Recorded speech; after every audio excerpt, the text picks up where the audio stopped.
Hey guys, Jacob Hart with High Point Land Company here. I'm going to talk a little bit about today how to get the most money for your hunting land. Behind me, you see some CRP grass here. You see some big old cottonwoods, a food plot down there, and some timber ground behind me. And how do you prepare your property is a question we get all the time for how do you get the most for your hunting land. So we're in Iowa today. We also sell a lot of ground in Minnesota and Wisconsin. And I mean, we're dealing in big, high density deer number areas, the white-tailed deer, very, very big Boone and Crockett racks on a regular basis. So when we're selling property in that driftless region, in the big timber country where we're expecting big deer, buyers are looking in that area for big deer property. So if we can give the buyers what they want, then we're going to achieve a higher price more than likely on that property and do our best job. So how to get the most for your hunting land? Preparation in advance. It usually starts 1, 2, 3 years in advance. Big one always comes down to the money. So if you can prepare it with a better CRP contract, a tillable tenant, whether it's conventional or non-GMO or organic, for like this field here, if it was in hay, it would probably rent for $50 an acre, 85. If it was in conventional row crop, probably 185, 190 an acre. And if it was in certified organic, maybe up to 300. So as a buyer, I can afford to make a bigger payment on that property, right? So preparation in advance on that topic. And then from there, timber stand improvements. If there's high quality walnut or some kind of veneer in there, those trees, if you're going to do any type of TSI work or timber work, you don't want to be cutting down into those big valuable trees, again, because a buyer of hunting land very well might not be a hunter. We get that all the time where they're into horses or trout fishing, or they just want to build in the country. They want to hike. They want to have a place to get away. They want to garden. They want to pick something, exchange outside of a rental property into a property they might not even ever come to. It might be an investment, a buy and hold for them for the next 30 years. So we don't want to be naive enough to set it up only for hunting, but we definitely want to give ourselves the best chance in that circle. From a hunting perspective, we're again going to look at the timber quality. We're going to set it up with some food plots and some open area.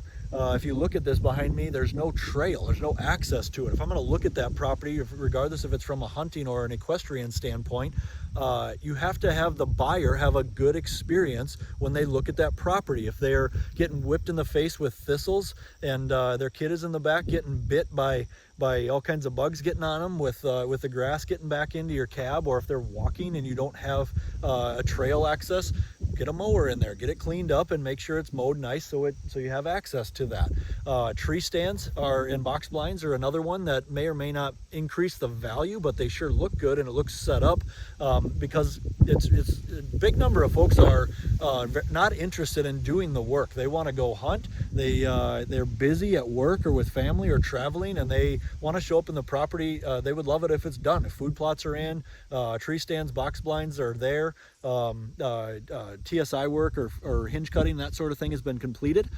So that work is just going to help the next thing that we're going to talk about, and that's going to be trail camera pictures on the property. Put out trail cameras, put them where it's legal, over mineral sites or where you can, to get good trail camera pictures, even if they're at night.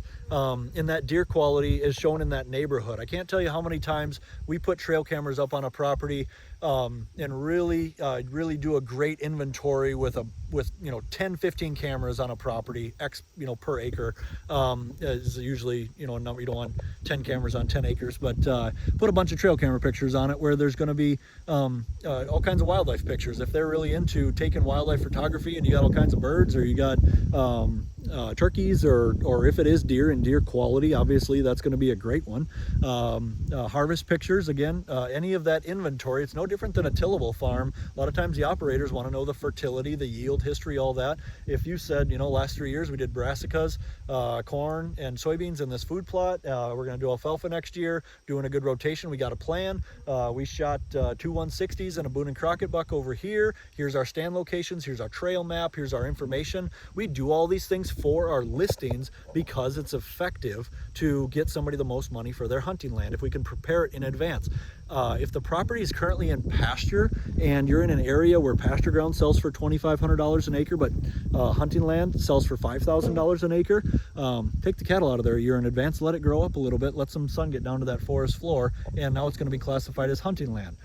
We get questions about buildable sites. Definitely a big one. If it's buildable and you need to buy an acre from your neighbor in advance, or we need to negotiate an easement or get any building specs or well and septic parameters in advance, that's all very, very important to making more money off your hunting land or off that sale. Back to the timber, we always do a cruise on the timber or have a professional come out and take a look at the timber for the money that it costs. If there's $100 an acre versus $5,000 an acre, that $500 for the timber cruise can be well spent. Buildable sites, we talked about that. I would say the last thing is definitely the just overall preparation and the plan of all those things. Just document it, write it down. Here's our plan, here's our history of the deer, here's the buildable stuff, here's the trail system, here's the overall plan of the property, here's the ROI, here's the cash flow, and talking to a professional about it. If our guys are selling hunting land at High Point Land Company, we make darn sure they know everything about deer hunting. They have to be passionate about deer hunting if you're going to sell that property to a deer hunter. If you take somebody around this property that here's a deer looking at me right here. If you sell that property to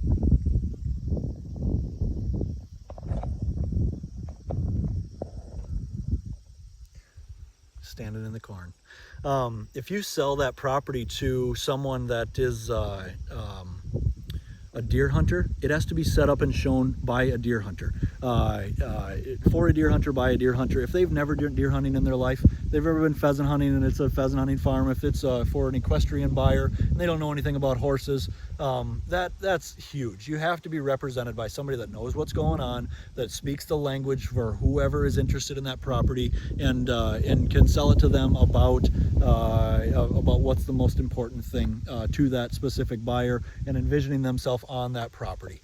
For more information on this, contact any one of our agents or check out our website. It's highpointlandcompany.com.